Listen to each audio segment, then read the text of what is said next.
Querida alcaldesa, querido teniente alcalde, equipo del ayuntamiento, gracias. Muy buenas tardes, señoras y señores. Gracias por acompañarnos en otra sesión más de nuestros Jueves Complutense en San Lorenzo. Quisiera comenzar mis palabras confesándoles la gran ilusión que sentimos en este momento el equipo de la Fundación de la Universidad Complutense de Madrid por este proyecto naciente y por el respaldo que supone la presencia hoy de la alcaldesa de San Lorenzo del Escorial. Muchas gracias, Carlota, por acompañarnos, y a los miembros del equipo, que además también suelen venir en muchas ocasiones. Aquí, teniente alcalde también es otro de nuestros fijos. Gracias a todos por acompañarnos, y a todos ustedes ya empiezan a sonarnos muchas de sus caras, lo cual nos da también muchísima alegría. Gracias por estar aquí. Este proyecto de los Jueves Complutense en San Lorenzo ha nacido con una vocación de permanencia y creemos que está llamado a convertirse en uno de los referentes de divulgación científica y cultural de nuestra querida universidad aquí en San Lorenzo. Como ustedes saben, en estos jueves pretendemos poner en valor el conocimiento científico y que sean los propios expertos los que acepten el reto de compartir y divulgar su acervo de conocimientos a la sociedad. Es un verdadero placer compartir cada jueves con todas y todos, verles aquí participando junto a nuestros ponentes, ya sea con una pregunta, con una reflexión, con algo que les inquieta en este excelente ambiente de conocimiento, respeto y aprendizaje que estamos teniendo en nuestra sede de San Lorenzo del Escorial. Y para seguir la racha, hoy traemos un tema y a una ponente excepcional. Lo van a descubrir nada más comience su intervención, pero antes me van a permitir que la presente al menos un poco.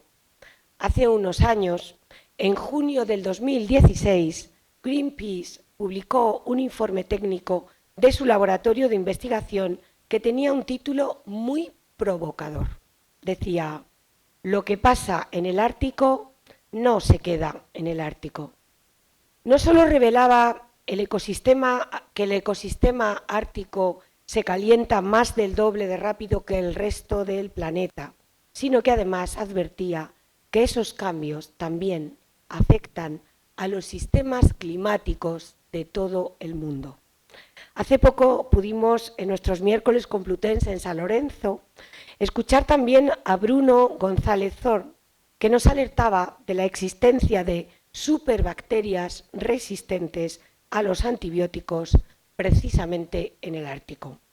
Pues tenemos hoy la suerte de contar con la profesora Elena Conde Pérez, que ha tenido la gentileza de aceptar nuestra invitación y compartir sus conocimientos y experiencias sobre la región ártica, a la que la profesora Conde se refiere como, me encanta esta referencia suya, un lugar de rara y extraordinaria belleza natural, en el que ocurren un complejo conjunto de fenómenos que conocemos como cambio climático, y que ha desvelado que el Polo Norte, en su proceso paulatino de deshielo, puede ser un mundo de oportunidades y de riesgos.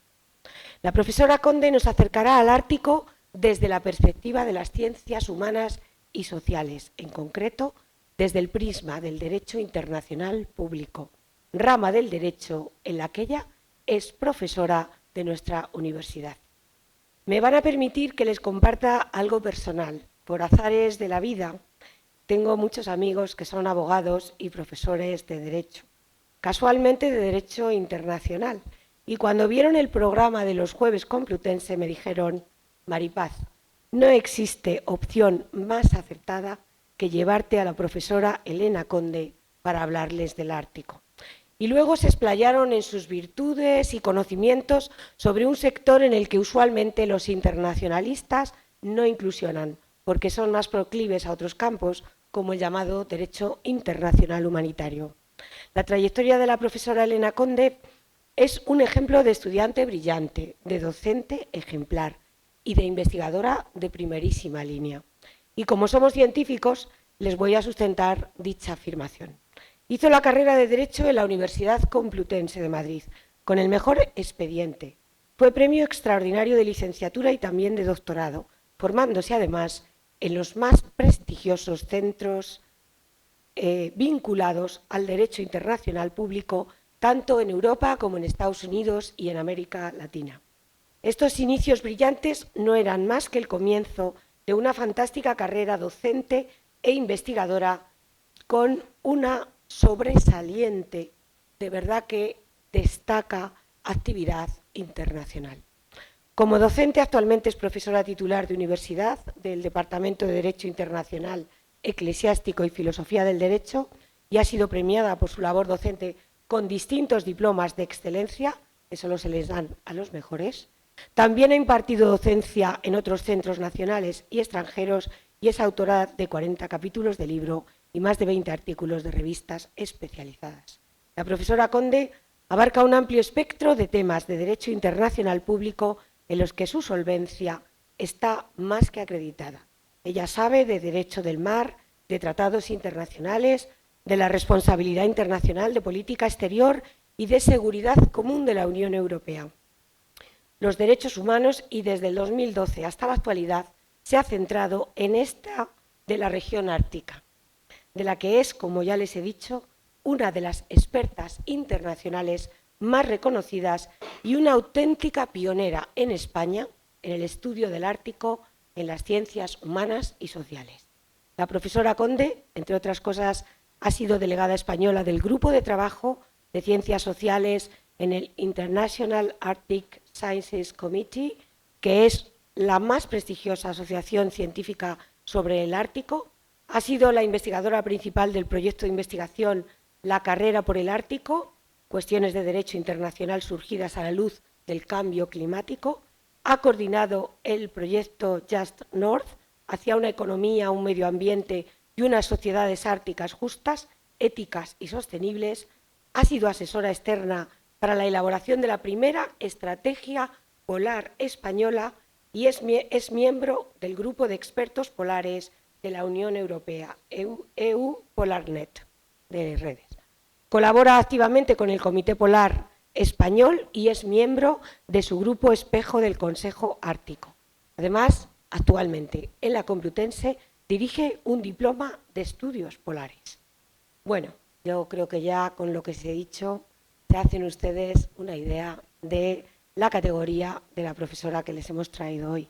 Y aunque se trata de otra región del planeta y ella sabe mucho del Ártico y tiene un régimen distinto, también tengo que decirles que también ha sido designada por el Ministerio de Asuntos Exteriores y Cooperación como árbitro española del protocolo al Tratado Antártico sobre protección del medio ambiente.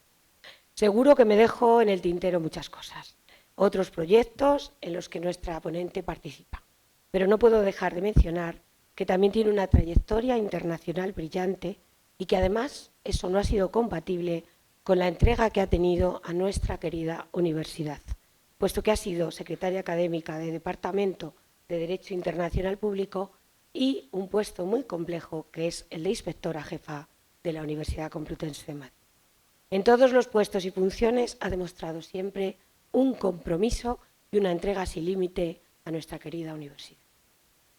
Y por si todo esto fuera poco, además es una activa y excelente divulgadora científica, pues colabora con distintos medios de comunicación en todo lo que acontece al Ártico desde una perspectiva humana, geopolítica y social. Así pues, es un honor y un placer presentar a la profesora Elena Conde Pérez y su conferencia El Ártico y el cambio climático, la visión de una investigadora desde las ciencias humanas y sociales. Cuando quiera, profesora.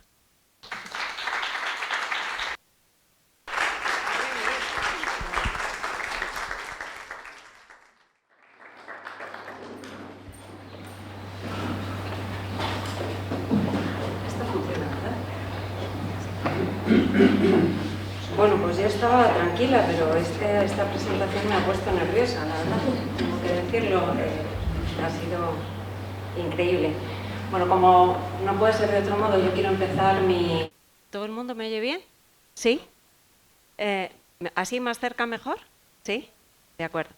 Bueno, pues como no puede ser de otro modo, yo quiero empezar mi charla de hoy, porque va a ser más bien un diálogo, una charla, una presentación general acerca de lo que es el Ártico, los efectos que ha tenido el cambio climático en el Ártico, desde el punto de vista fundamentalmente geopolítico, pero también humano, que ha sido una trayectoria que yo he seguido también en mi carrera investigadora. Pues digo que como no puede ser de otro modo, tengo que empezar por los agradecimientos, y son agradecimientos tanto institucionales como personales. Es un gran honor para mí estar hoy representando aquí a mi alma mater, la Universidad Complutense de Madrid. Es un gran honor y también una gran responsabilidad para mí ser parte del elenco de insignes profesores que han sido seleccionados para esta magnífica iniciativa de llevar la ciencia al público en general, la divulgación del conocimiento, que es los Jueves Complutense, como parte o como entrada, abrir boca a lo que serán los clásicos cursos de verano de la Universidad Complutense en el Escorial. Y, por supuesto, este agradecimiento lo hago extensivo al excelentísimo Ayuntamiento de San Lorenzo del Escorial, que copatrocina, hace posible esta interesante actividad de sacar el conocimiento complutense a la calle y de ceder este maravilloso entorno en el que hoy nos encontramos. Mi agradecimiento también va al resto de entidades patrocinadoras, Novartis, CREAP Worldwide, Signe, Rodilla, CSL, Seqirus y Hyundai. Y hechas estas menciones institucionales, es absolutamente necesario que haga referencia a las personas, y yo que he ocupado algunos cargos, como ha señalado con mucha amabilidad la directora de la Fundación, pues yo sé bien que las personas están detrás de las instituciones y que hacen las instituciones y hacen que tenga unas determinadas políticas. Entonces quiero hacer un agradecimiento muy especial a la directora de la Fundación Complutense, Maripaz García Vera, por considerar mi nombre para este evento, por su sensibilidad para mi persona en todo momento, que bueno, su sensibilidad es generalmente conocida, y por la presentación que ha hecho, que yo creo que es inmejorable y realmente me ha emocionado. Y también quiero agradecer a mi buen amigo Luis Zuloaga Uría, gerente de la Fundación Complutense, que ha hecho posible mi participación y ha estado pendiente en todo momento, incluso en los más duros, de que todos los detalles fueran perfectos. Así que gracias de verdad a los dos. Y bueno, siguiendo con las personas, quiero agradecer, por supuesto, a todos los amigos que habéis acudido, que me dicen que algunos ya sois fijos en estos Jueves Complutense. Eso es muy bonito, y que habéis acudido con interés a este acto, algunos incluso desde fuera del municipio, y que es una muestra del interés por saber más, y también al personal que se está haciendo cargo de que todo funcione bien, y por supuesto especialmente a la alcaldesa, a su equipo y a todas las autoridades que se encuentran aquí. Quiero hacer un agradecimiento muy especial porque hayan dejado sus cosas y se hayan desplazado hasta aquí para atender a la conferencia. Bueno,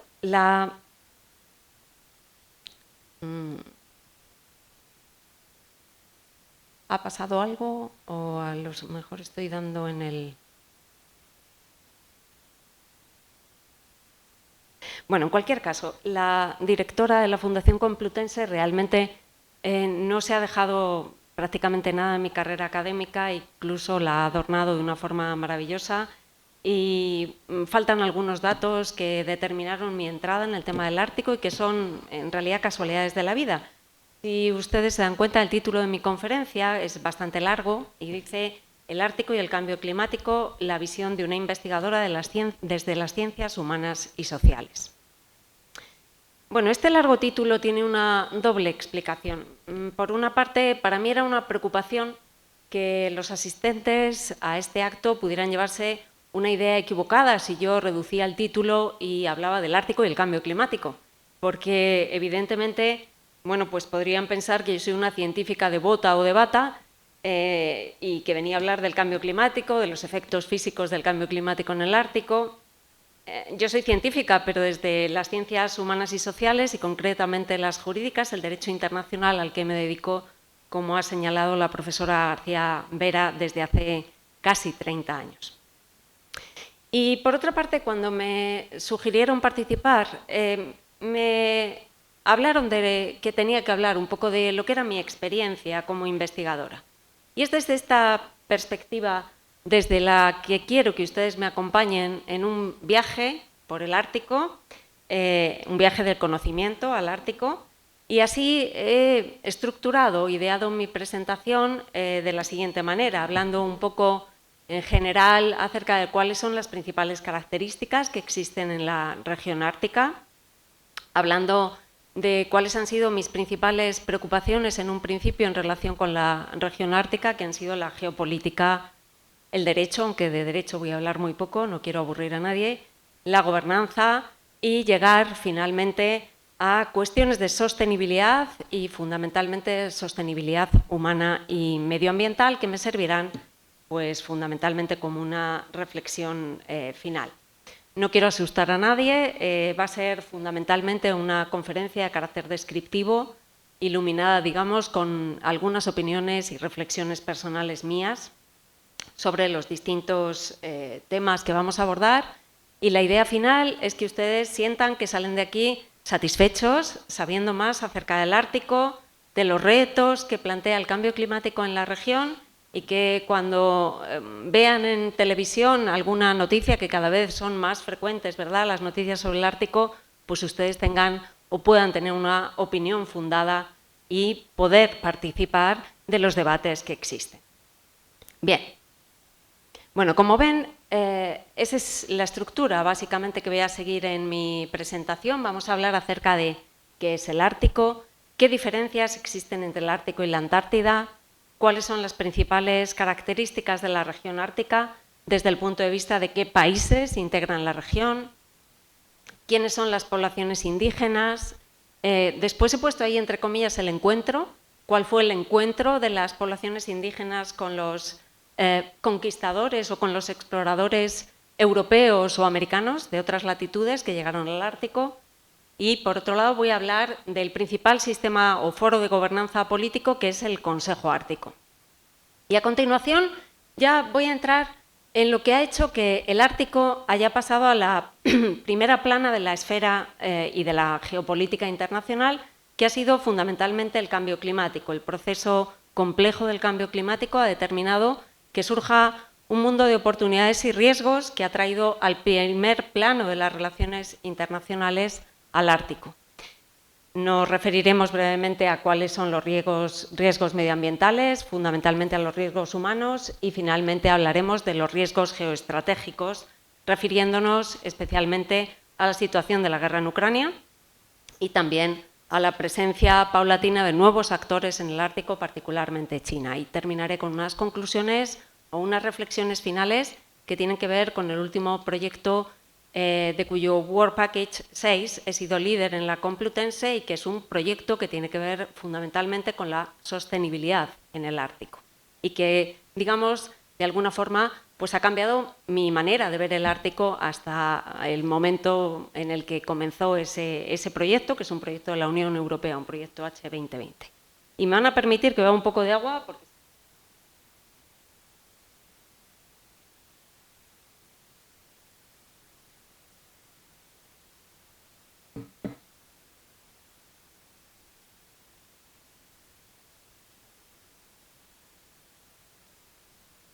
bueno, ¿qué es el Ártico? El primer aspecto que tenemos que dilucidar, aclarar, es a qué nos referimos cuando hablamos de Ártico o de región ártica. Y la realidad es que no existe un gran consenso en la comunidad científica acerca de lo que es la definición exacta del espacio ártico. Es una región geográfica que no se puede delimitar fácilmente. De hecho, en esos mapas que ofrezco en la presentación verán que en el mapa de la izquierda aparecen distintas delimitaciones. Son las distintas delimitaciones que utilizan los grupos de trabajo del Consejo Ártico y dependiendo del tema que aborden, la delimitación del Ártico va más al sur o va más al norte. De manera muy general podemos decir que el Ártico es obviamente aquella región que está situada alrededor del Polo Norte, debajo de la constelación de la Osa Mayor, que comprende los extensos espacios marítimos que se encuentran en el océano glacial ártico. De hecho, una característica principal del Ártico es que está comprendido fundamentalmente en un 90% por espacios marinos. Es un conjunto de mares helados que están cubiertos por una banquisa helada y encerrados por tierras continentales y subsuelo helado. Existen o se han utilizado distintos criterios científicos para tratar de definir hacia dónde del sur llegaba el Ártico. Uno de ellos es la línea del crecimiento del árbol, otro es el de la línea isotérmica de los 10 grados centígrados en verano, que más o menos coinciden aproximadamente. Pero por su propia o por su escasa precisión, podemos decir que indiscutiblemente el Ártico engloba todos los espacios que están situados entre el Polo Norte y el Círculo Polar Ártico, que se sitúa en el paralelo 66 de latitud norte. Existe, no obstante, una concepción subjetiva acerca de lo que es el Ártico. En inglés se utiliza un término que es Arcticness, que tiene difícil traducción en el español y que yo traduzco como articidad. Es una palabra inventada, pero que refleja bastante bien la posibilidad de sentirse como parte del Ártico. De hecho, Islandia apenas está tocado por el Círculo Polar Ártico y es indiscutiblemente un estado ártico. Solo la parte de arriba de la bota en Islandia está tocado por el Círculo Polar Ártico.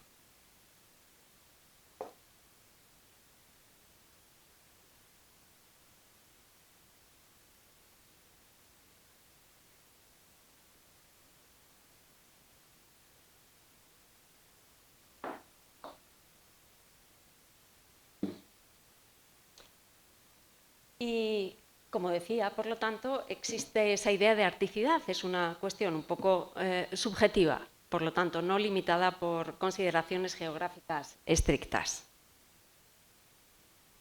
¿Qué diferencia al Ártico de la Antártida? Son dos polos y varios elementos explican que tradicionalmente, desde la doctrina del derecho internacional, se hayan estudiado conjuntamente las dos regiones polares. Y es que desde la simple observación empírica es evidente que ambos espacios se parecen bastante.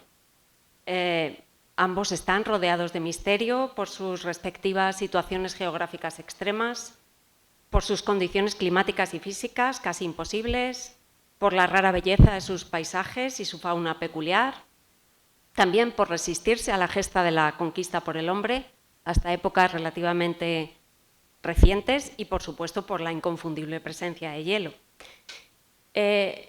Esos elementos también explican, todo ese cúmulo de condiciones, también explica que hasta tiempo relativamente reciente el Ártico y la Antártida, por todo ese cúmulo de condiciones, hayan estado tradicionalmente al margen de las relaciones internacionales, precisamente por su inaccesibilidad. Y eso es lo que explica que el cambio climático hace que estos espacios pasen a ser accesibles y, por lo tanto, pasen a ser un mundo de riesgos y también de oportunidades para el hombre. Sin embargo, a pesar de estas similitudes que acabo de trazar, es evidente que son dos espacios distintos, diferenciados y que tienen características muy diferentes. ¿Cuáles son estas? La Antártida es un continente helado, rodeado por océano. Carece de población, salvo las visitas que se hacen por cuestiones científicas, y cada vez son más frecuentes las visitas turísticas, a veces excesivas, durante determinados periodos del año y en determinados lugares que son más transitables en la Antártida. En general, tiene un clima más frío que el Ártico y los hielos de la Antártida desaparecen casi totalmente durante el verano. Sin embargo, cuando hablamos de Ártico, como hemos dicho al comienzo de esta explicación, nos estamos refiriendo a un conjunto de mares helados, rodeados por masas continentales. La temperatura, aun siendo muy baja en el Ártico, sin embargo, no es tan extrema como en la Antártida. Y eso ha permitido que durante milenios hayan vivido poblaciones autóctonas en el Ártico. El Ártico es el único país, la única región de Europa en la que existen poblaciones indígenas. Bien, y por otro lado, el hielo en el Ártico permanece cada vez es verdad, cada vez se habla más de la desaparición del hielo ártico, pero el hielo permanece incluso en época estival. Y el ambiente ártico ha dado lugar a una fauna peculiar y única que solo existe en el Ártico y que se encuentra en riesgo a consecuencia del cambio climático. Algunos de los animales más característicos del Ártico son el oso polar, que solo se encuentra en el Ártico, la morsa, el zorro ártico, el reno, el caribú, el narval, la beluga. Todos estos animales se encuentran única y exclusivamente en el espacio ártico. Los pingüinos no existen en el Ártico. Esa es una cosa que nos ha hecho pensar Disney, pero no es verdad. Bien, pero dejando al margen estas evidencias que muestran la diferencia entre el Ártico y la Antártida, la principal diferencia entre ambos espacios, entre ambas regiones, radica fundamentalmente en el régimen jurídico que es aplicable a cada uno de ellos. Condiciones políticas propicias, sumadas a la propia inaccesibilidad del continente antártico, que estaba disputado por las grandes potencias en los años 50, en época de plena Guerra Fría, hicieron que la Antártida se convirtiera en un auténtico patrimonio de la humanidad, que hubiera un consenso internacional que hiciera que la Antártida, hasta el momento presente, esté regido por un conjunto de tratados internacionales que se llama el Sistema del Tratado Antártico, en cuya cúspide se encuentra el propio Tratado de Washington, el Tratado Antártico de 1959, que, valga la redundancia, congela las reclamaciones territoriales de 7 estados que forman parte de ese tratado y garantiza el uso de la Antártida con fines pacíficos, consagra la libertad científica y la cooperación internacional con tal fin. Y aunque el Tratado Antártico y aunque el sistema del Tratado Antártico se enfrenta en la actualidad a retos muy importantes, como el hecho de que establece, pues, por ejemplo, un sistema de castas entre los distintos miembros del Tratado Antártico, no se puede negar que ha sido una de las experiencias más exitosas de gobernanza internacional desde finales de los años 50 hasta la actualidad y lo que le quede todavía por disfrutar. El Ártico, sin embargo, por su propia naturaleza, como es un conjunto de mares, es un espacio marítimo más, y aunque es un espacio marítimo fundamentalmente helado. Y eso hace que esté regido a diversos niveles por el derecho internacional, especialmente por el derecho del mar. Esa es, empezó siendo desde luego mi especialidad, el derecho del mar. Allí hice mi tesis doctoral. Y también está regido por diferentes ordenamientos regionales, particularmente el derecho de la Unión Europea en los estados árticos que son miembros de la Unión Europea y también en los estados que son miembros del espacio económico del área económica europea. Y por otro lado está el propio derecho interno de los estados árticos. Es decir, a diferencia de lo que ocurre en la Antártida, donde existe una unidad normativa, en el Ártico existe una pluralidad normativa. Y esa pluralidad normativa nos hace pensar que el Ártico es como cualquier otro espacio marino más, como existe una pluralidad normativa, por ejemplo, en el Mediterráneo. Y esto nos pone sobre aviso, ¿verdad?, cuando se han lanzado alguna propuesta, por ejemplo, desde Greenpeace, se habló de crear un santuario en el Ártico. Los estados árticos no quieren ni oír hablar de la palabra santuario, como seguramente tampoco querríamos oír hablar de la palabra santuario los estados mediterráneos en el Mediterráneo. Queremos que se aplique el derecho internacional, que se apliquen las reglas y las esferas de soberanía que están previstas en el derecho internacional. Bueno, y por otro lado, tampoco existen muchas normas jurídicas centradas exclusivamente en el Ártico, aunque cada vez son más. Bueno, ¿por qué es importante el concepto de cuenca marina ártica y qué países integran el Ártico? Hemos dicho antes que en la región ártica predominan los espacios marítimos. El Ártico es en realidad un conjunto de mares. El mar representa aproximadamente el 90% de la superficie total de la región. Y quiero que se fijen en el mapa. El Ártico ocupa una posición clave entre territorios estratégicamente claves, porque une América del Norte y Eurasia, y une estratégicamente dos grandes océanos, que son el Pacífico y el Atlántico. El predominio de los espacios marinos también nos permite hacer una primera distinción entre los distintos estados árticos, es decir, hay clases también entre los estados árticos.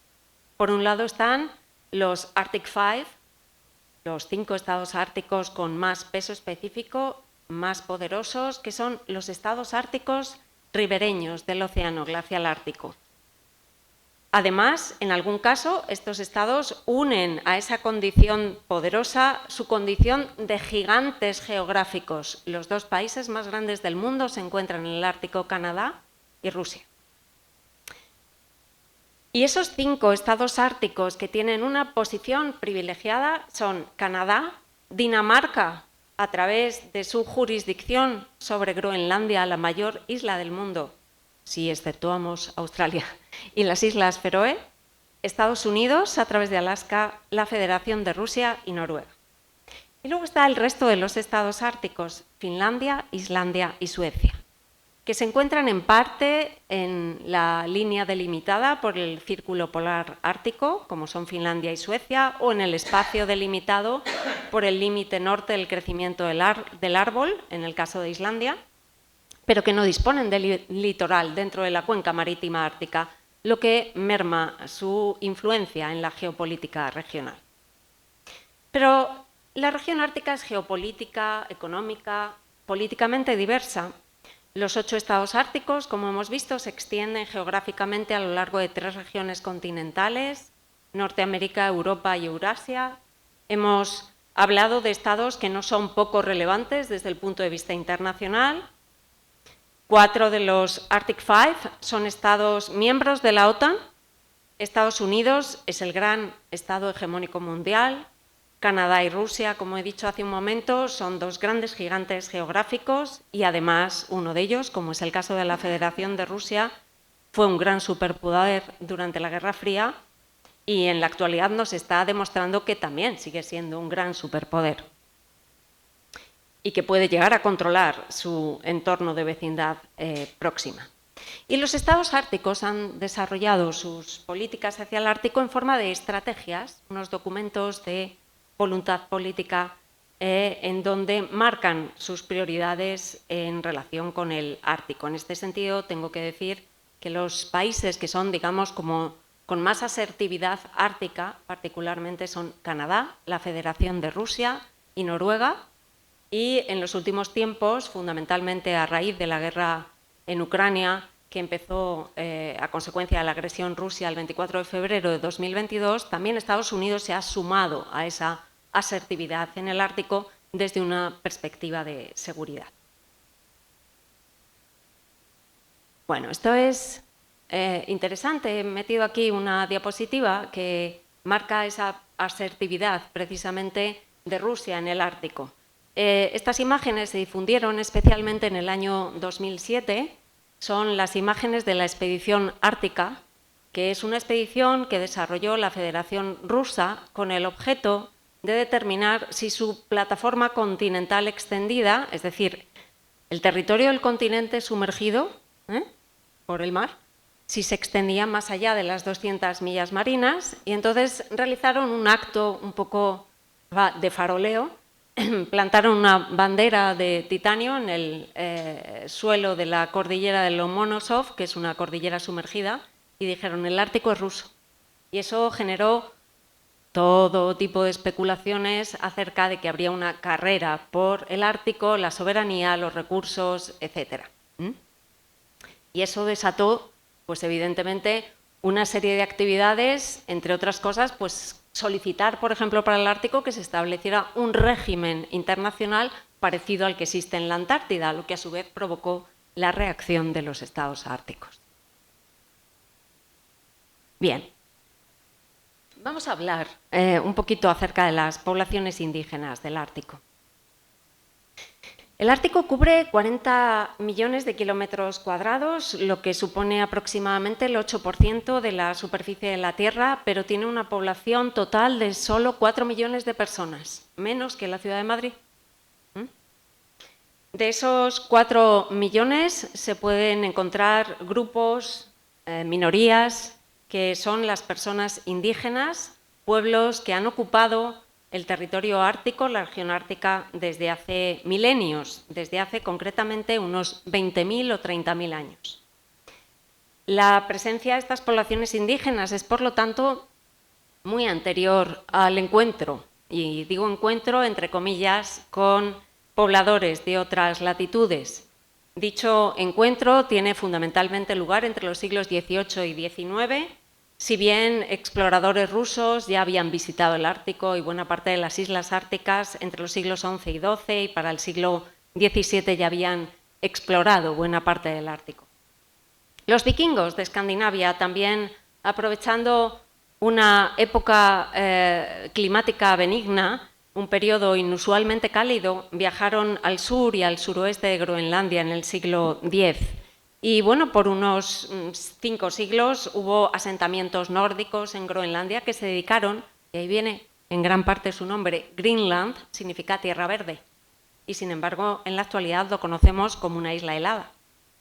En aquella época se podía dedicar al ganado, a las ovejas, cabras, a las focas, a la caza del caribú. Pero hubo una pequeña edad de hielo en el siglo XIV, hizo que el hielo se extendiera fundamentalmente por todo el océano Atlántico, eso hizo imposible la navegación, por ejemplo, entre Islandia y Groenlandia, las gentes quedaron aisladas, el comercio fue imposible y eso afectó especialmente a la densidad de población. Salvo estas excepciones y dando un salto en el tiempo, es decir, obviando el gran periodo de, digamos, el siglo de oro, desde el siglo XV hasta el siglo XIX, podemos decir que las grandes exploraciones del Ártico, los grandes encuentros comienzan en los siglos XVIII y XIX, la gran mayoría de estos encuentros para buscar el paso noroeste, es decir, la unión entre el Océano Pacífico y el Océano Atlántico. A medida que las gentes de otras latitudes llegaban al Ártico, pues evidentemente las poblaciones indígenas quedaban diezmadas por enfermedades, en muchos casos tuvieron que reagruparse para poder sobrevivir, y de esta forma la población ártica ha pasado a ser en la actualidad étnicamente compleja. Es bastante difícil determinar qué número de poblaciones indígenas existen, entre otras cosas porque los sistemas que utilizan los estados nacionales para categorizar a las poblaciones varían de unos casos a otros. Por ejemplo, Estados Unidos los clasifica en función de la raza, Canadá en base al origen étnico, Groenlandia por lugar de nacimiento, Islandia también por lugar de nacimiento, aunque Islandia es el único país ártico que no tiene población indígena.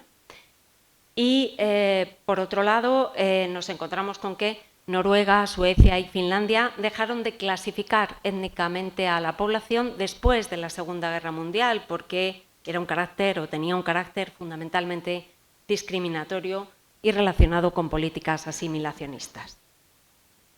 Bueno, así, como he dicho, existen poblaciones indígenas en todos los estados árticos, salvo en uno, que es concretamente Islandia, y en todos los que se encuentran presentes forman minorías más o menos amplias. Algunos de estos grupos son los inuit, antes llamados esquimales. El nombre de esquimal dejó de utilizarse porque se consideraba peyorativo, son los que comen carne cruda. Los sami, que se extienden concretamente los inuit, se reparten entre Canadá, Dinamarca, Rusia y Estados Unidos. Los sami se reparten en 4 estados, Noruega, Suecia, Finlandia y Rusia.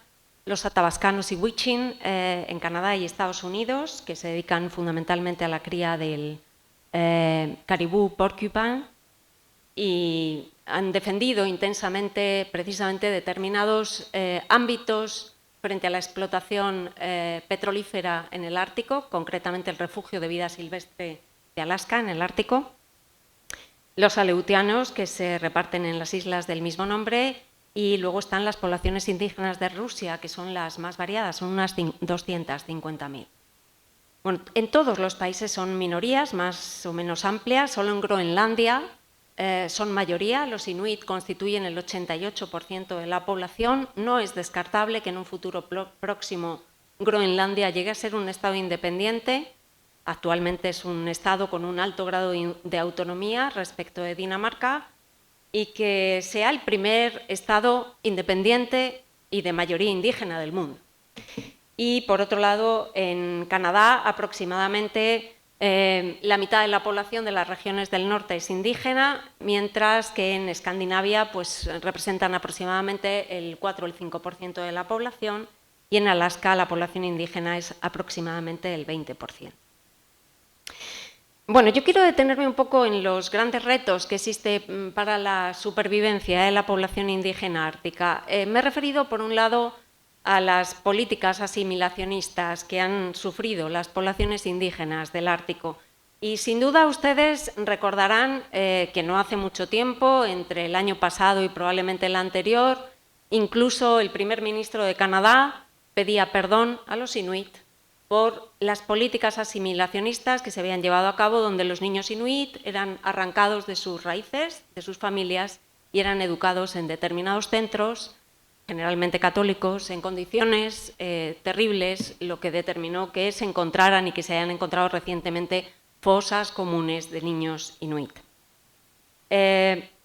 Otro de los grandes retos que enfrenta, sin duda, la población indígena del Ártico, que está acostumbrada a vivir en situaciones extremas, es el complejo proceso del cambio climático. Las poblaciones indígenas del Ártico, evidentemente, dependen para su supervivencia del hielo. La ausencia de hielo, por lo tanto, influye en su forma de vida. Y, por otro lado, los cambios que se producen en el hielo y en el permafrost. El permafrost es la capa de hielo subyacente o subterránea que se va formando a lo largo de siglos. Entonces, el derretimiento del permafrost tiene cambios importantes que afectan a la propia existencia de la población. Lo ha dicho la profesora García Vera. Existen pruebas científicas evidentes de que el Ártico se está calentando más a prisa y mucho más que el resto del planeta, y que además es un multiplicador del cambio climático, porque lo que ocurre en el Ártico tiene efectos en el resto del mundo. Los efectos derivados del cambio climático, por lo tanto, están teniendo un efecto particularmente intenso y particularmente negativo en las poblaciones indígenas del Ártico. Otro efecto que está provocando el cambio climático es la urbanización creciente. Estas poblaciones están acostumbradas a vivir en localidades pequeñas o en grupos particularmente pequeños, lo que hace que esa urbanización provoca cambios complejos en las estructuras sociales, demográficas, incluso en la distribución de poder en el grupo.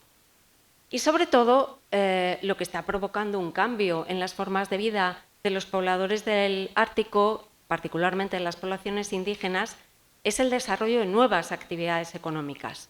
El Ártico es una región de grandes contrastes desde el punto de vista económico, y entonces al lado de países superdesarrollados nos encontramos con la economía, a veces de mera subsistencia, que practican los pobladores indígenas del Ártico.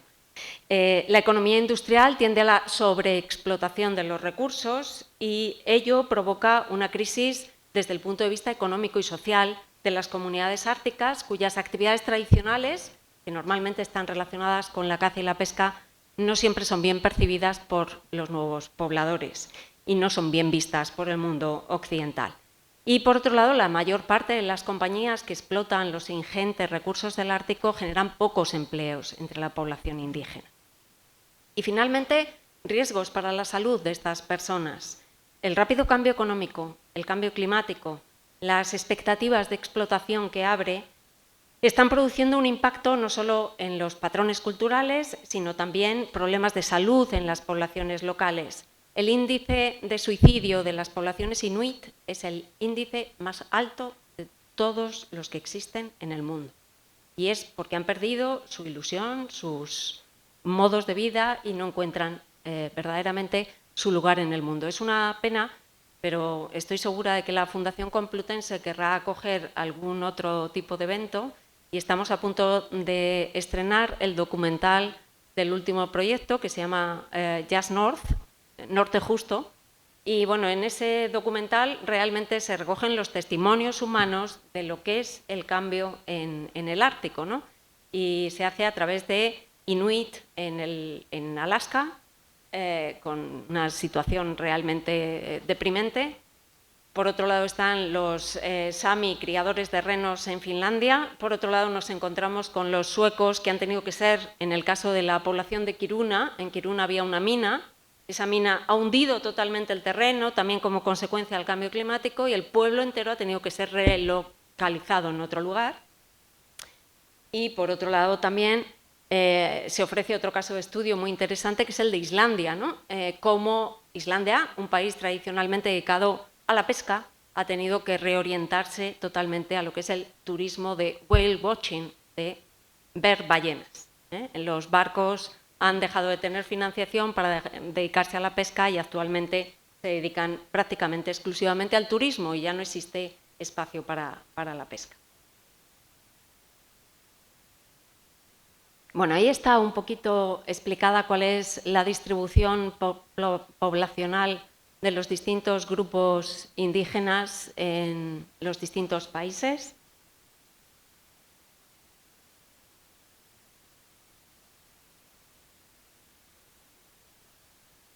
Pueden ver que el caso de Rusia es el país que tiene más poblaciones indígenas y más variadas. Y bueno, como me he referido a los encuentros, he querido recoger aquí un poco a quiénes fueron los grandes exploradores árticos entre finales del siglo XIX y principios del XX. Se suele considerar que Robert Peary, que es el primero por la izquierda, fue la primera persona, un estadounidense, en llegar al Ártico, aunque ya en el año 330 a.C. un navegador griego, Piteas, realmente llegó al Ártico, llegó a las Islas Orcadas y definió de alguna forma lo que era el Ártico, en un viaje que duró 6 años. Bueno, Robert Peary llegó supuestamente al Ártico el 6 de abril de 1909 y probablemente ustedes han visto una película muy interesante, por lo menos para mí lo fue, de Isabel Coixet, del año 2011, que se titula Nadie quiere la noche. En esa película lo que cuenta Isabel Coixet es la relación de la esposa de Robert Peary cuando se tiene que quedar con una inuit porque ella pretendía seguirle en su viaje hacia el Ártico y se queda con una inuit atrapada. Y ya no les desvelo más y les animo a que la vean porque es realmente muy interesante y permite conocer muy bien el carácter de la población inuit. Bueno, la gesta de Robert Peary, que fue apoteósica, realmente fue puesta en duda, era un momento en el que se producían las grandes exploraciones y hay que tener en cuenta que es finales del siglo XIX y principios del XX. Les voy a hablar un poco del derecho internacional. El derecho internacional de nuestros días, el andamiaje del derecho internacional de nuestros días, que es básicamente de corte occidental, pues ese derecho internacional está al servicio fundamentalmente de las grandes potencias y de los estados. Entonces, todo aquel espacio que no hubiera sido pisado por el hombre blanco se consideraba que era un territorio vacío y que por lo tanto era susceptible a apropiación por los estados conquistadores. ¿Bien? El andamiaje, como digo, del derecho internacional parte muchos siglos atrás, pero en el siglo XIX experimenta un importante cambio. Y ese importante cambio determina que se patrocinan muchas expediciones científicas desde países fundamentalmente europeos, también desde Estados Unidos, con el fin de colonizar nuevos espacios.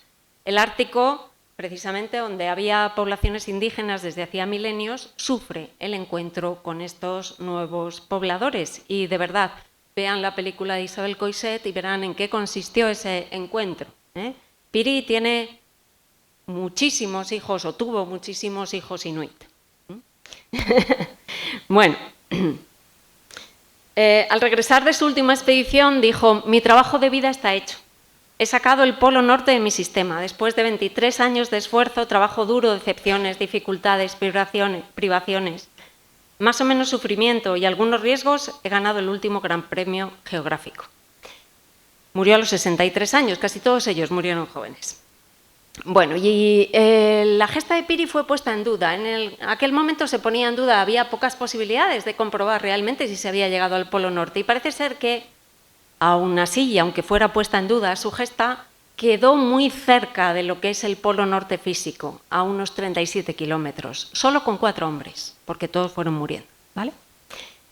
Bien, también quería hablar, Roald Amundsen evidentemente es conocido por ser la persona que conquistó la Antártida, pero también fue la persona que conquistó el Ártico, porque fue la primera persona que llegó al Ártico por aire, utilizando una especie de globo aerostático que habían puesto en marcha los italianos, Umberto Nobile, que había sufrido un accidente tiempo atrás. Entonces, Amundsen realmente tiene el mérito de haber estado tanto en el Ártico como en la Antártida. Y Amundsen se sirvió en gran medida de algunos de los avances que había realizado en su exploración hacia el Ártico Fridtjof Nansen, un gran hombre. Amundsen es noruego, Fridtjof Nansen también es noruego, una persona extraordinariamente atlética que era capaz de recorrer en un día simplemente esquiando con un perro 80 kilómetros y volver en los esquíes de aquella época. Y bueno, Fridtjof Nansen diseña el Fram. Si alguno de ustedes ha estado en el Museo Fram en Noruega, en Oslo, es muy interesante. Es el museo de las grandes expediciones polares. Y el Fram sería también utilizado por Amundsen para llegar a la Antártida y ganar a Scott en la batalla por la conquista de la Antártida. Fridtjof Nansen se hizo el propósito particularmente de llegar de la costa este a la costa oeste de Groenlandia, y lo consiguió. La expedición de 6 personas sobrevivió a temperaturas de menos 45 grados centígrados, escaló 9.000 pies sobre el nivel del mar, dominó el hielo peligroso, el agotamiento, la privación, y finalmente llegaron de un lado al otro de Groenlandia. En el Fram, el buque insignia, Fram significa en noruego adelante. Y está custodiado y es un museo verdaderamente muy interesante, el Museo Fram o de las expediciones polares. Y además, Fridtjof Nansen tuvo el mérito, el reconocimiento de Noruega de que participó en el proceso de independencia de Noruega, de la corona sueca, y fue un gran humanista.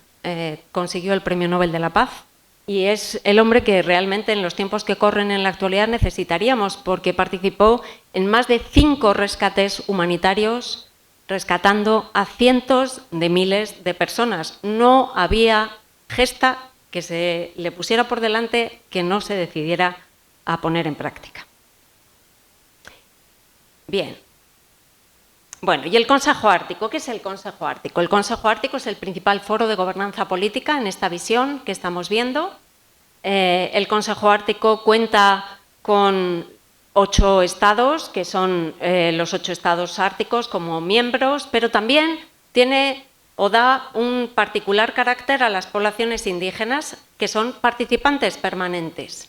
Entonces, hay agrupaciones de poblaciones indígenas que participan en el Consejo Ártico, y esto es una situación inédita respecto al poder que puedan tener las poblaciones indígenas en cualquier otra región del mundo. En el Ártico han conseguido niveles de derechos y de autodeterminación realmente muy elevados, aun cuando siguen luchando por más, y toman las decisiones por consenso al mismo nivel que los estados. Entonces, el Consejo Ártico es un foro político, no es una organización internacional. Sin duda ustedes habrán oído hablar del Consejo Ártico y de que cada vez más estados y más entidades tienen interés por ser estados observadores o entidades observadoras en el Consejo Ártico. España es estado observador desde el año 2006, y lo que tenemos que hacer para seguir siendo estado observador es presentar informes, pues, por ejemplo, de toda la actividad científica que se desarrolla en España y que tiene que ver con el Ártico. Bien, esa es la estructura. Bueno, el origen se encuentra en una declaración que hizo el presidente ruso Gorbachev, en donde llamó a la cooperación entre todos los estados árticos, y entonces el testigo lo cogieron los canadienses y los finlandeses, y de ahí saldría finalmente el Consejo Ártico, que se dedica fundamentalmente a la protección del medio ambiente. Bien, ¿y por qué el Ártico ha adquirido una importancia creciente en el escenario geopolítico internacional? Porque ¿qué elemento ha sido el que ha determinado ello? Pues el factor que más ha determinado la entrada del Ártico como importante protagonista en la escena geopolítica, económica y científica internacionales ha sido, desde luego, el complejo proceso del cambio climático, que ha puesto en jaque elementos de su seguridad, entendida en sentido amplio. En este contexto, pues las alteraciones que está sufriendo el clima y, como consecuencia, el espacio físico de la región, determinarán que cada vez sea más frecuente una intensa actividad humana y que, por lo tanto, cambiará para siempre la fisonomía de la región. ¿Y qué intereses hay en juego? ¿Por qué hay tanto interés en el Ártico? ¿Por qué? ¿Por qué esa carrera por el Ártico? ¿Por qué querer ser miembro observador del Consejo Ártico? Bueno, pues desde luego, por un lado, están los intereses económicos. Es una hecatombe mundial, por una parte, ¿verdad?, que desaparezca el hielo del Ártico, que afecte a las especies, que afecte a las poblaciones, pero por otro lado, se puede ver la botella medio llena y medio vacía.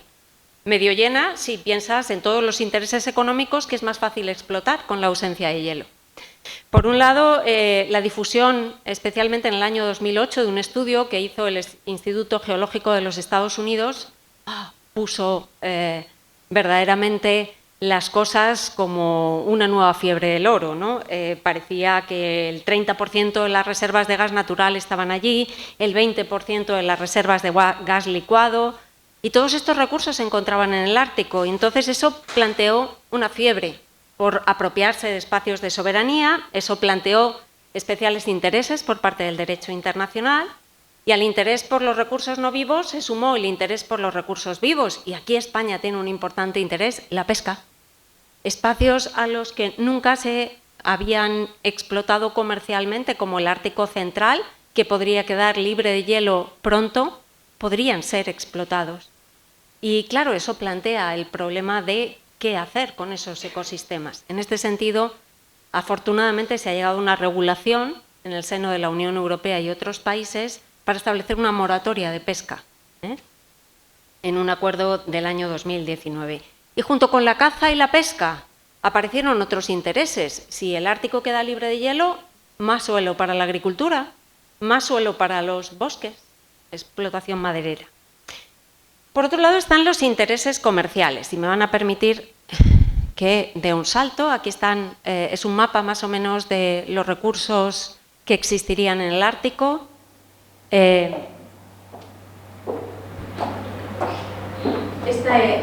Estas divisiones hacen referencia a los distintos espacios marinos de los diferentes estados y hasta dónde podrían llegar, puesto que no todas las delimitaciones han sido realizadas, concretamente en lo que se refiere a la plataforma continental extendida. Sobre ese tema no me voy a extender, aunque es interesante.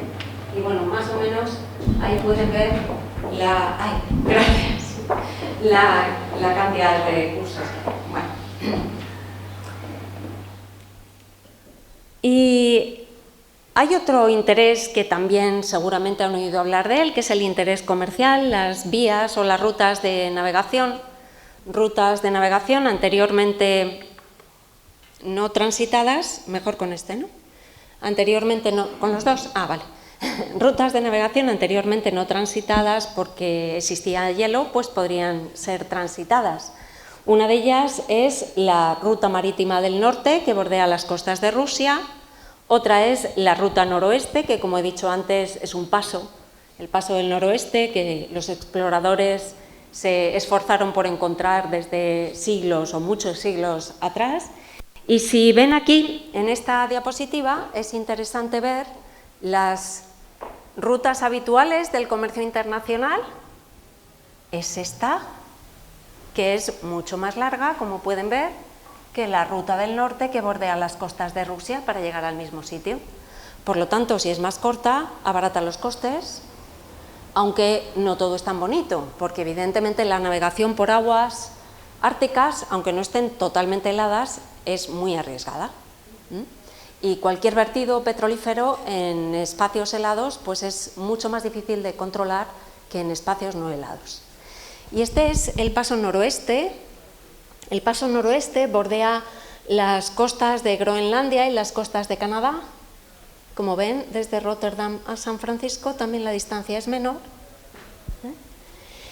Y la ruta norte o la ruta noreste, que está siendo ya explotada activamente por Rusia, pues evidentemente tiene un tráfico comercial importante y especialmente se ha dedicado particularmente Rusia a explotar la ruta noreste a consecuencia de la guerra de Ucrania y las sanciones, y en ello le ha ayudado particularmente China y también India. Y la ruta noroeste, bueno, su tránsito todavía no es posible en invierno. En la ruta norte se ha conseguido incluso el tránsito en invierno. En la ruta noroeste todavía no se ha conseguido, pero lo previsible es que el hielo cada vez sea menor. Y lo que existe fundamentalmente en relación con la ruta noroeste es un problema jurídico. Es qué estatuto jurídico tienen las aguas del paso noroeste. Canadá sostiene que son aguas interiores, es decir, como los puertos, aguas sometidas a la plena soberanía del Estado ribereño. Quiere controlarlas. Y el resto del mundo dice, son un estrecho internacional. Es decir, aquí rige el derecho del libre tránsito. Bueno, así están las cosas. Hace unos años hubo, digamos, una batalla dialéctica en torno a cuál sería el régimen jurídico. En la actualidad las cosas se están dejando un poco más caer y es posible que en el futuro veamos un régimen jurídico específico para los pasos árticos. No es descartable. En el caso de Rusia, Rusia también sostiene que son aguas interiores, pero su postura, aunque fue retada en algún momento por Estados Unidos, ahí han estado más contenidos, y entonces hay una máxima en derecho internacional, que es que un acto jurídico repetido a lo largo del tiempo, sin oposición por parte de terceros, termina siendo derecho.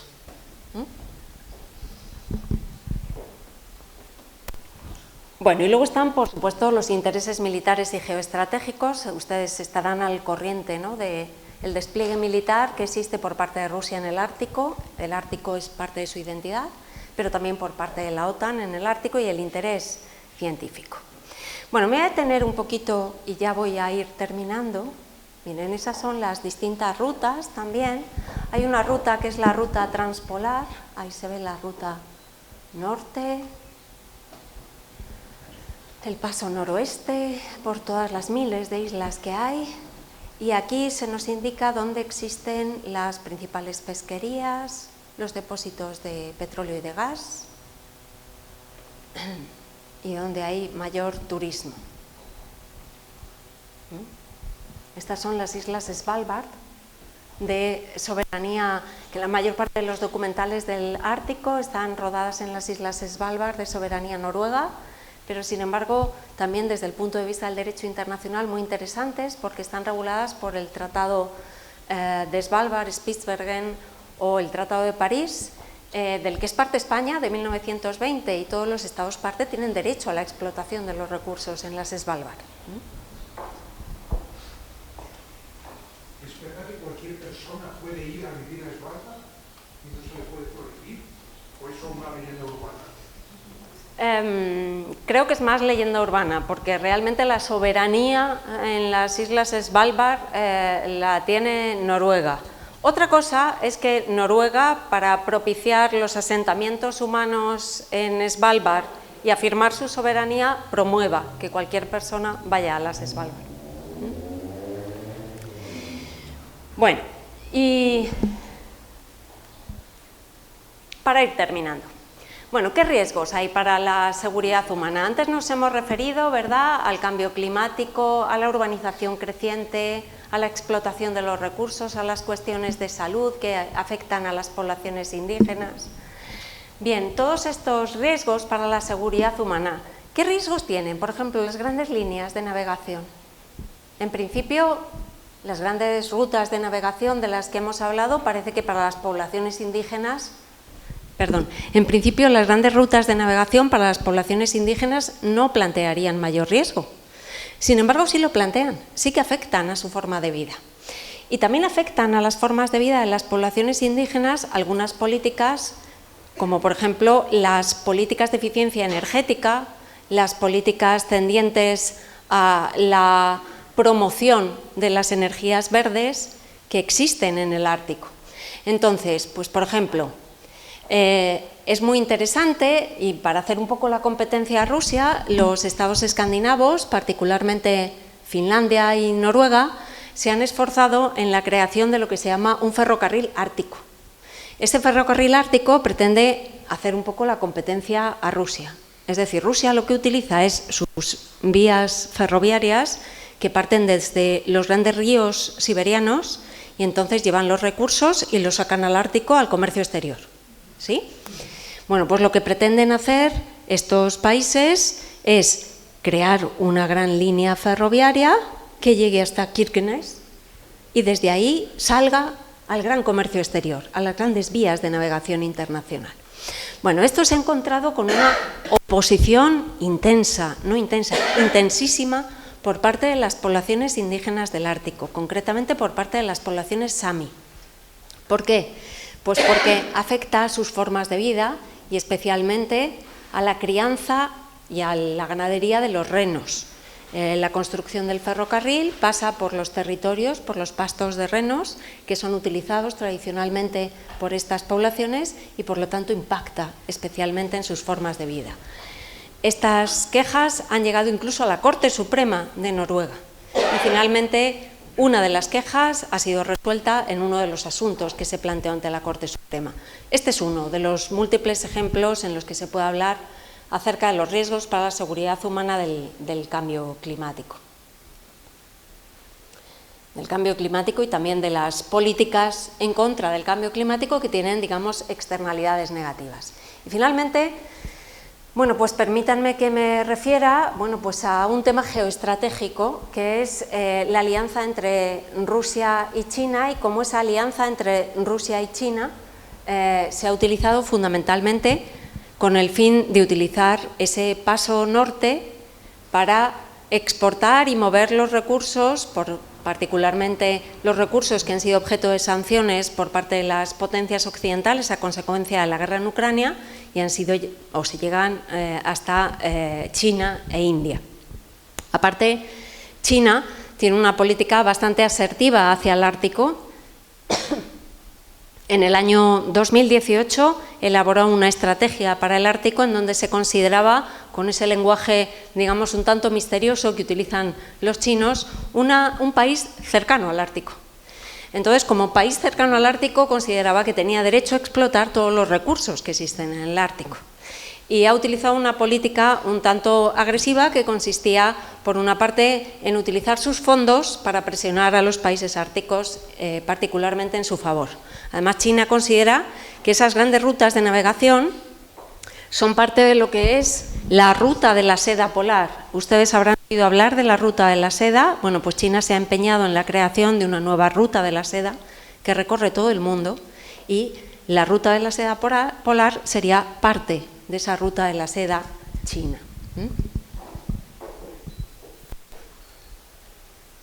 Y vamos terminando. Y vamos terminando simplemente, bueno, pues con ese reconocimiento, digamos, o unas conclusiones y el reconocimiento de la parte humana que va más allá de lo geoestratégico en el Ártico. En el proyecto europeo Just North hemos estado unidos un consorcio de universidades de toda Europa y también de Estados Unidos y también originariamente estaban algunas universidades rusas, pero como consecuencia de las sanciones cayeron del consorcio y no hemos podido colaborar con ellos. Y lo que hemos hecho han sido 17 casos de estudio en donde hemos estudiado los impactos fundamentalmente de los cambios que está experimentando el Ártico y que está produciendo fundamentalmente en las poblaciones. En esos 17 casos de estudio hemos producido, y concretamente en el grupo de trabajo que yo he dirigido, que es el que yo les animo a que echen un vistazo a la página web de Just North, que es el que ha producido más resultados finales, digamos, públicos, los otros no eran todos públicos, y nuestro grupo de trabajo ha producido un set de policy brief, un set de economic brief y determinadas recomendaciones para la Unión Europea. En este conjunto de estudios nosotros hemos llegado a la conclusión de que una participación más activa sobre todo en la toma de decisiones de las personas afectadas por las decisiones que se toman a gran nivel en relación con el Ártico es necesario para hacer que el Ártico y la explotación del Ártico sea cada vez más sostenible, porque pensamos que otra forma de explotar los recursos es posible y es posible hacerlo de una forma más sostenible. Y hasta aquí pues quedo a su disposición para que me hagan las preguntas que quieran, y esta es un poco una página de publicidad. Aquí está nuestro diploma de estudios polares. Yo soy investigadora asociada del ICEI y este es el proyecto Just North, en el que hemos estado empeñados pues varios años y que espero que se puedan asomar a la ventana del proyecto y ver los resultados, y espero que les interese y ojalá que podamos proyectar el documental.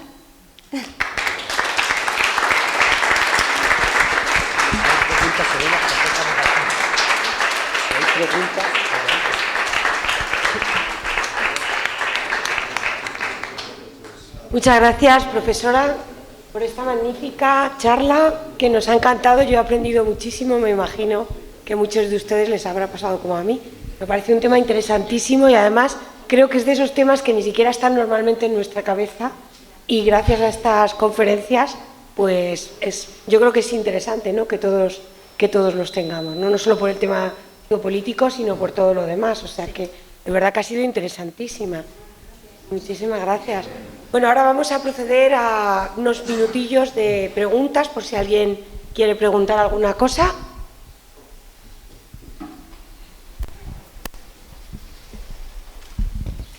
Bueno, enhorabuena por la conferencia. Parece que hay evidencias que la corriente del Golfo se está deteniendo. La corriente del Golfo fundamentalmente calienta Escocia y el Ártico y hace que se produzca el deshielo. Si la corriente del Golfo se paraliza, el Ártico no se calienta, y parece que hay unos modelos matemáticos ya muy avanzados que si no llega la corriente del Golfo hay una mini glaciación que llega hasta la mitad de Francia más o menos, y eso cambia totalmente las cosas. Al parecer esto está previsto para finales de este siglo, principios del otro. O sea que el deshielo del Ártico tiene una vida a corto plazo. Después vendrá una invasión de una mini glaciación a mitad de Europa. ¿Qué opina de esto? Bueno, desde el punto de vista científico yo en ese punto no puedo entrar. Me baso en las evidencias científicas que generalmente manejan que el cambio climático y el progresivo deshielo del Ártico es una realidad. Evidencias como la que usted maneja pues han servido efectivamente para sustentar algunas teorías que niegan el cambio climático. Trump se apoya, por ejemplo, en esas teorías para sostener que se puede seguir explotando el petróleo sin mayor problema, el gas sin mayor problema. Yo, sinceramente, no le puedo dar una respuesta a esta pregunta. Yo sé que el clima es algo cambiante, yo sé que los patrones climáticos evidentemente no son fácilmente predecibles, que han existido épocas de bonanza climática y que han existido pequeñas edades de hielo, pero realmente no le puedo decir eso no va a ocurrir. Creo que a corto plazo el cambio climático está ocurriendo y se espera que desaparezca el hielo del Ártico de aquí al año 2050. Si vuelve el hielo a finales de siglo, no lo sé. Ni sé qué pasará, ni se habrán desaparecido las especies, o sea, para mí no puedo hacer esa predicción. Ojalá.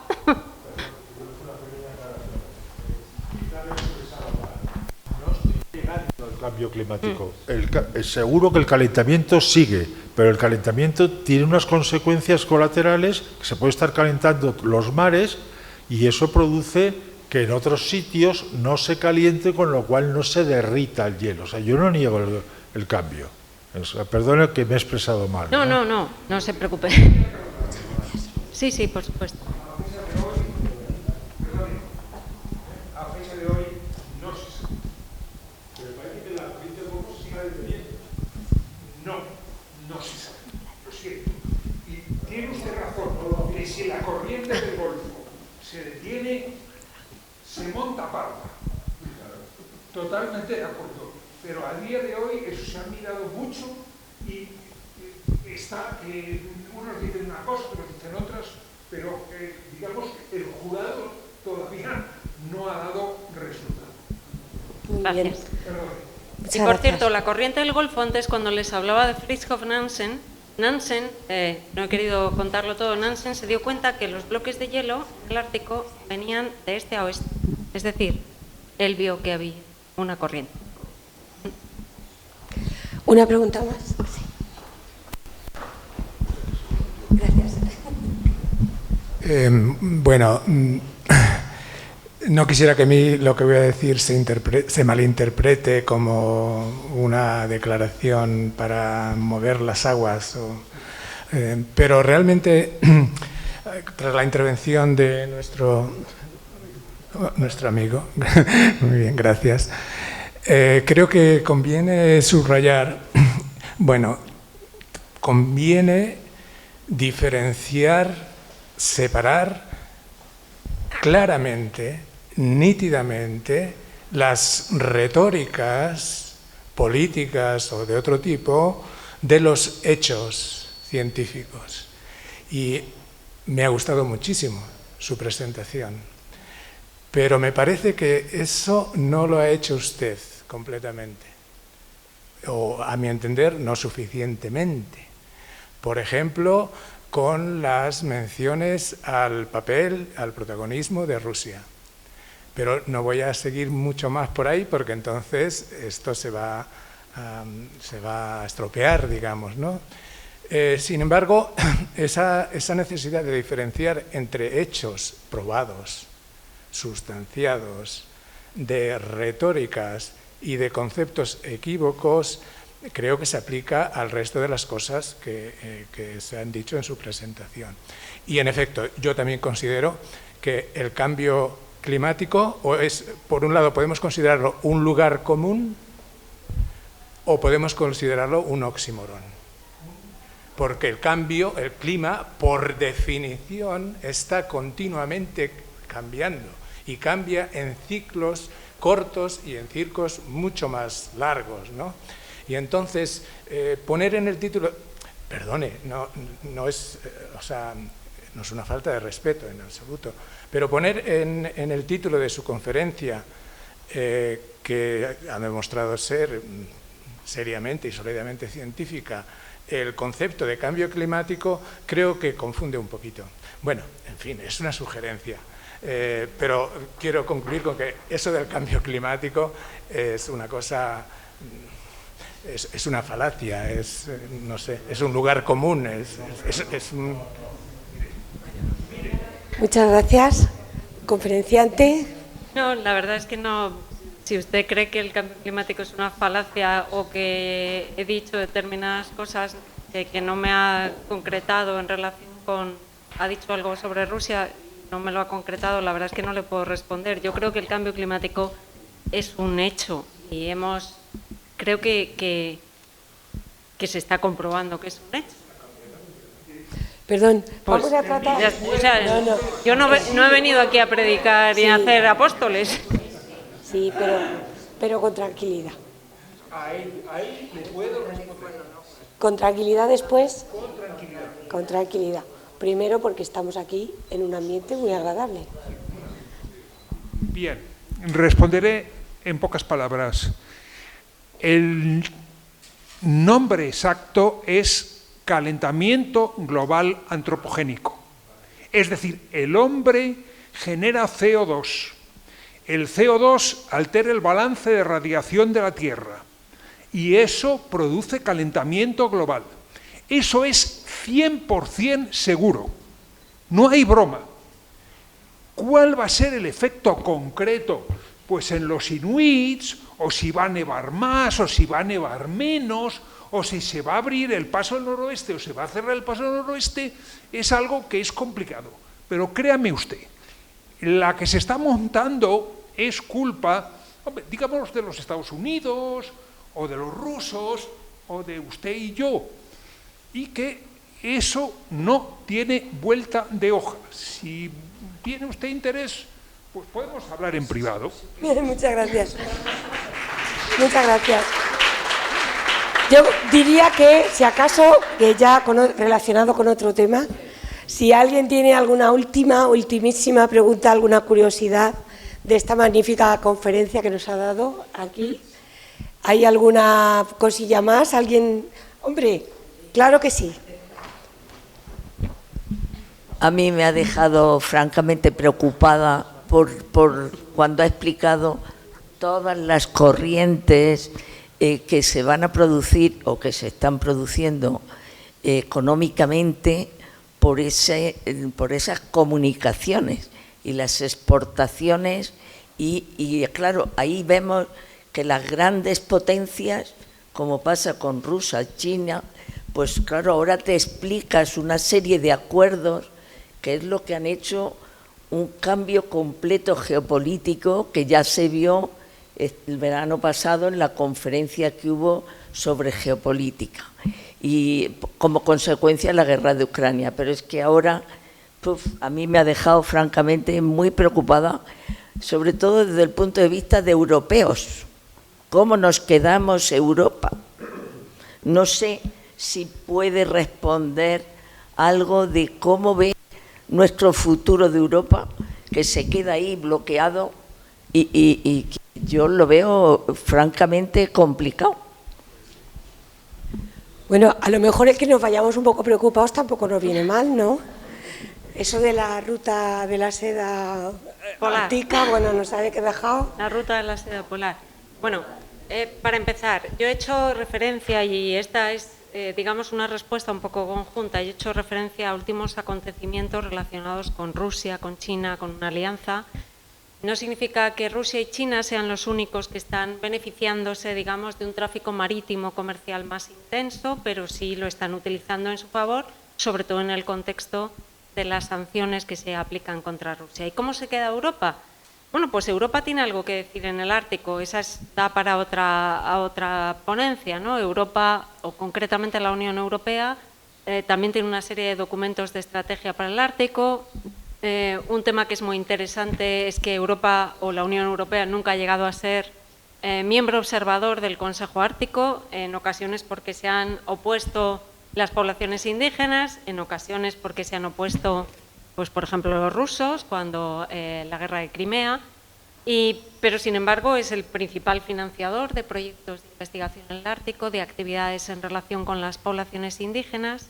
¿Qué papel tiene? Pues, por ejemplo, desde proyectos como este que es financiado por la Unión Europea, nosotros proponemos que debería tener un papel que está muy bien, que apueste por las energías renovables, por el Pacto Verde Europeo, pero que también tiene que tener en cuenta las opiniones de las poblaciones que habitan o los locales del Ártico, los impactos que tienen estas políticas también a veces, la aplicación ciega de políticas medioambientalmente buenas tiene externalidades negativas y creemos que también deben ser consideradas porque, bueno, pues como decía antes, ¿no? La renovación de toda la flota islandesa para destinarla al turismo de ballenas, pues tiene un efecto negativo y es que el día que se acabe el turismo de ballenas, Islandia se va a pique. Muchísimas gracias por este enfoque tan científico, tan serio, y además yo personalmente también quiero agradecerte que hayas aguantado esta mosca pesada que lleva ahí todo el rato. Y no, eso era broma. Quería agradecerte sin duda el trabajo internacional que estás haciendo, que me imagino que debe ser complicadísimo, con tantos intereses geopolíticos y de todo tipo. Hoy, muchísimas gracias, de verdad, por habernos acompañado, y a todos ustedes.